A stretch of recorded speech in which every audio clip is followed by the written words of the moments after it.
Tabea, Assalamualaikum warahmatullahi wabarakatuh. Dan selamat pagi anak-anak. Bagaimana kabarnya hari ini, sehat? Ya, baik anak-anak, sebelum kita mulai pelajaran pada hari ini, marilah kita membaca doa sesuai dengan agama dan keyakinan kita masing-masing. Doa dimulai, doa selesai. Ya, kemarin kita sudah belajar tentang pembelajaran dua mengenai menelaah keberagaman sosial, budaya, ekonomi dalam masyarakat.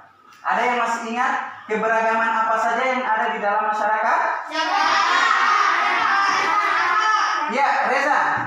Keragaman budaya, sosial, warna kulit. Kita akan melanjutkan pembelajaran kita, yaitu masih tema 4, globalisasi. Globalisasi di sekitarku, pembelajaran 3. Ada 4 tujuan yang kita harus capai pada hari ini anak-anak. Yang pertama, dengan membaca, peserta didik mampu menyebutkan informasi penting dalam sebuah teks eksplanasi. 2. Setelah membaca, peserta didik mampu melaporkan informasi penting dalam sebuah teks eksplanasi. Yang ketiga, dengan pengamatan, peserta didik mampu mengidentifikasi proses penyaluran energi listrik dari model rangkaian listrik dengan cepat. Dan yang keempat, setelah melakukan pengamatan, peserta didik mampu melaporkan proses penyaluran energi listrik dari model rangkaian listrik dengan cepat. Nah, di era globalisasi sekarang ini anak-anak, informasi yang anak-anak dapat baik di media televisi ataupun dalam media-media bacaan dalam sebuah teks eksplanasi. Nah, pada hari ini sebelum Bapak Guru menjelaskan apa itu teks eksplanasi, mungkin ada yang bisa bantu Bapak Guru. Apa itu teks eksplanasi? Teks eksplanasi adalah teks yang berisi tentang proses, mengapa dan bagaimana suatu peristiwa alam, ilmu pengetahuan, sosial, dan budaya yang terjadi. Iya, bagus. Jadi, teks eksplanasi adalah teks yang berisi tentang proses, mengapa, bagaimana sebuah peristiwa alam, ilmu pengetahuan sosial yang terjadi dalam masyarakat. Berbicara teks eksplanasi, ada ciri-ciri yang harus anak-anak ketahui. Yang pertama, bahwa dalam sebuah teks eksplanasi itu bersifat informatif. Yang kedua, teks eksplanasi itu menjelaskan proses. Dan yang ketiga, teks eksplanasi itu bersifat fakta pada objeknya. Ada beberapa hal yang perlu anak-anak ketahui untuk menyebutkan informasi penting dalam sebuah teks eksplanasi. Yang pertama, anak-anak dalam membaca teks eksplanasi, di dalam teks eksplanasi yang dibaca itu ada informasi penting yang ada di dalamnya. Yang kedua, teks informasi itu anak-anak dapat ketahui dengan cara menjawab pertanyaan. Nah, untuk itu silakan buka bukunya tentang sebuah teks eksplanasi proses menyalurkan energi. Silakan baca. Sambil dibaca, Bapak Guru akan membagikan LKPD-nya terkait informasi penting apa saja. Ya, setelah dibaca, dipahami. Menurut anak-anak, jawaban seperti apa yang diinginkan dari pertanyaan berikut? Apa saja jenis sumber daya alam yang bisa digunakan untuk membangkitkan energi listrik? Ya, Fauzan. Sumber energi yang tersedia di alam seperti aliran air sungai, panas bumi, dan aliran angin. Iya, bagus. Sumber pembangkit listrik untuk membangkitkan energi listrik itu ada sudah tersedia di alam ya. Seperti pembangkit listrik tenaga air atau PLTA. Pembangkit listrik tenaga uap atau PLTU. Sampai di sini tentang teks eksplanasi ada pertanyaan? Oh iya, silakan. Tolong dijelaskan ciri-ciri teks eksplanasi. Jadi ciri-ciri teks eksplanasi itu yang pertama bahwa dalam teks eksplanasi itu bersifat informatif, memberikan informasi baru. Bisa dipahami? Yang kedua, pada teks eksplanasi itu bersifat atau menjelaskan proses. Ya, di sini kita pelajari proses penyaluran listrik, berarti di situ menjelaskan proses penyaluran energi listrik dari sumber pembangkit ke rumah-rumah warga. Dan yang ketiga, teks eksplanasi itu bersifat fakta pada objek. Artinya tidak diragukan kebenaran, tidak ditarik-tarik. Bisa dipahami?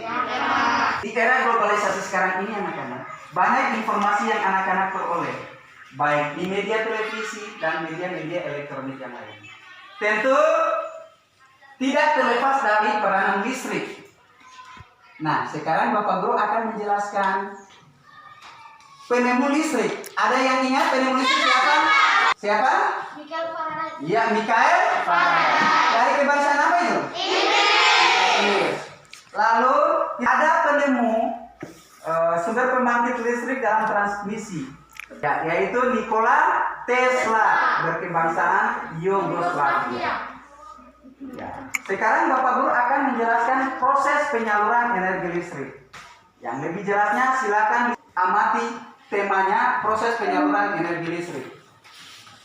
Setelah dia mati, silakan dan dengarkan di depan. Lihat. Ya, di sini Bapak Guru akan menjelaskan proses penyaluran energi listrik. Saya mulai dari bahan bakar batu bara. Ya. Bahan bakar batu bara masuk ke pembangkit listrik melalui PLTU. Apa itu PLTU? Pembangkit listrik tenaga. Ya. Oke, lanjut. Dari pembangkit listrik akan masuk ke trafo untuk dinaikkan tegangannya. Setelah itu masuk ke saluran transmisi atau yang disebut sutet. Ya? Setelah dari sutet akan dikembalikan lagi ke saluran distribusi, yaitu untuk diturunkan tegangannya dari 500 kV ke 20 kV.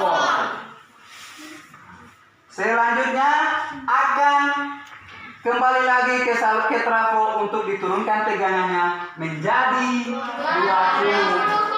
220 volt. Nah, setelah diturunkan tegangannya siap untuk dipakai dan disalurkan ke rumah-rumah warga termasuk rumah anak-anak. Ya, sampai di sini ada pertanyaan? Ya, Ilmi, silakan. Apa itu sutet? Apa itu sutet? Saluran udara tegangan ekstra tinggi. Ya, saluran udara tegangan ekstra tinggi. Ada lagi pertanyaan yang lain? Ya, silakan. Apakah fungsi dari sutet, Pak? Apakah fungsi sutet? Ada yang bisa? Oh, ada yang bisa? Energi listrik pada pusat pembangkit. Iya. Jadi sutet itu adalah saluran udara tegangan ekstra tinggi yang fungsinya di mana adalah menyalurkan listrik dari tegangan tinggi ke pusat pembangkit. Kira-kira apa manfaat listrik buat anak-anak di rumah?